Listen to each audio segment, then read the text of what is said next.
Good morning. ഇന്നൊരു day in my ലൈഫാണ്. രാവിലെ ട്രെയിനിൽ നിന്നാണ് ആരംഭിച്ചത്. ഞാൻ വീട്ടിലോട്ട് വരുവാണ്. ഇടയ്ക്കിടയ്ക്കൊക്കെ വീട്ടിലോട്ട് പ്രത്യക്ഷപ്പെടുമല്ലോ. അങ്ങനെ ദെൻ റെയിൽവേ സ്റ്റേഷനിൽ നിന്ന് ബസ് കയറിയിട്ട് നേരെ മലയങ്കിഴെത്തി. അവിടെ നിന്ന് ബസ്സിലായിരുന്നു, പിന്നെ ഓട്ടോ പിടിച്ചിട്ട് നമ്മൾ വീട്ടിലെത്തിയിട്ടുണ്ട്. അങ്ങനെ വീട്ടിലെത്തിയപ്പോഴത്തേക്കും ഈ പൂവൊക്കെ പൂത്ത് നിൽക്കുന്നുണ്ട്. ദെൻ ഞാൻ ചായ കുടിച്ചു. ഫസ്റ്റ് എനിക്ക് ചായയും പിന്നെ ചിപ്സും വീട്ടിൽ വരുമ്പോഴത്തേക്കും മിക്കവാറും കഴിക്കലുണ്ട്. ചിപ്സ് എനിക്ക് ഭയങ്കര ഇഷ്ടമാണ്. വീട്ടിൽ വരുമ്പോൾ ഞാൻ കഴിക്കൽ കൂടുതലും, പക്ഷേ കേട്ടോ. പിന്നെ ബ്രേക്ക്ഫാസ്റ്റ് കഴിച്ചു. അതിനുശേഷം നേരെ പോയി അടിച്ച് നനച്ച് കുളിച്ചു.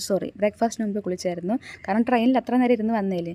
ദെൻ റെഡി ആയിട്ട് പുറത്ത് പോവുകയാണ്. കുറച്ച് സാധനങ്ങളൊക്കെ വാങ്ങിക്കാണ്ട്, എല്ലാം വാങ്ങിച്ചില്ല, പക്ഷേ ഭയങ്കര തിരക്ക്. കാരണം എന്താ, ആറ്റുകാൽ പൊങ്കാലയുടെ 2 ദിവസം മുമ്പുള്ള ഒരു ശനിയാഴ്ചയില്ലേ, ആ ശനിയാഴ്ച പോകുന്നത്. പോത്തീസിൽ നല്ല ഓഫറുണ്ട്. ഞാൻ ചിരിക്കുന്ന വേറൊന്നുമില്ല. ഒരങ്കിൾ ഞാൻ സെൽഫി വീഡിയോ എടുത്തപ്പോഴത്തേക്ക് ആ ഫ്രെയിമിൽ വന്നു. അപ്പോൾ മോളെ വീഡിയോ എടുത്തോളൂ, എന്നിട്ട് ഞാൻ പോകാമെന്ന് പറഞ്ഞിട്ട് ഇങ്ങനെ മാറി നിന്നപ്പോൾ എനിക്ക് പാവം തോന്നി. അത് ഞാൻ ചിരിച്ചു കേട്ടോ. പിന്നെ കുറച്ച് സാധനങ്ങളൊക്കെ വാങ്ങിച്ചിട്ടുണ്ട്. അത് നിറയെ ഓഫേഴ്സൊക്കെ പറയുന്നുണ്ടായിരുന്നു ആറ്റുകാൽ പൊങ്കാല പ്രമാണിച്ച്. പക്ഷേ എൻ്റെ വീഡിയോ വളരെ നേരത്തെയാണ്, നിങ്ങൾക്കാർക്ക് അത് ഉപകാരപ്പെടില്ല. പിന്നെ സൂക്ഷിച്ചും കാണി നടക്കുക. ഈ കലത്തിലെങ്ങാനും പോയി വീണാൽ ഒന്ന് തട്ടിയാൽ അതിൻ്റെ പൈസയും കൂടെ കൊടുക്കേണ്ടി വരും. പിന്നെ രാമചന്ദ്രനിൽ പോയി അവിടെ സാരി ഇഷ്ടംപോലെ ഓഫേഴ്സ് ഉണ്ട്. ദെൻ അവിടെ നിന്ന് കുറച്ച് സാധനങ്ങളൊക്കെ വാങ്ങിച്ചിട്ട് ദേവൻസി പോയി ഇരിക്കുക.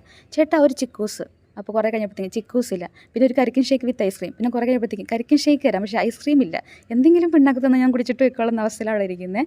പിന്നെ ഈ സാധനമില്ല, ആ മിക്സർ ഡാഡിക്ക് ഇഷ്ടം. അപ്പോൾ അത് വാങ്ങിച്ചു. പിന്നെ നെല്ലിക്കയൊക്കെ വാങ്ങിച്ചിട്ട് നമ്മൾ നേരെ വീട്ടിലെത്തിയപ്പോഴത്തേക്കും നമുക്ക് പായസം ഉണ്ടായിരുന്നു, പാൽപ്പായസം. ഇച്ചിരി മധുരം കൂടിപ്പോയി. അത് ഭയങ്കര കോൺസെൻട്രേഷനിലിരുന്ന് കുടിക്കുന്നത്. പിന്നെ ചായ കുടിച്ചു. അതിനുശേഷം നൈറ്റിലത്തേക്ക് ബട്ടർ പനീർ മസാലയും പിന്നെ ഫ്രൈഡ് റൈസുമാണ്, വെജ് ഫ്രൈഡ് റൈസ്. എനിക്ക് 2 കോമ്പിനേഷൻ നല്ല ഇഷ്ടമാണ്. അതൊക്കെ കഴിഞ്ഞിട്ട് വീണ്ടും എനിക്ക് ഞാൻ പായസം കുടിക്കുന്നുണ്ട്.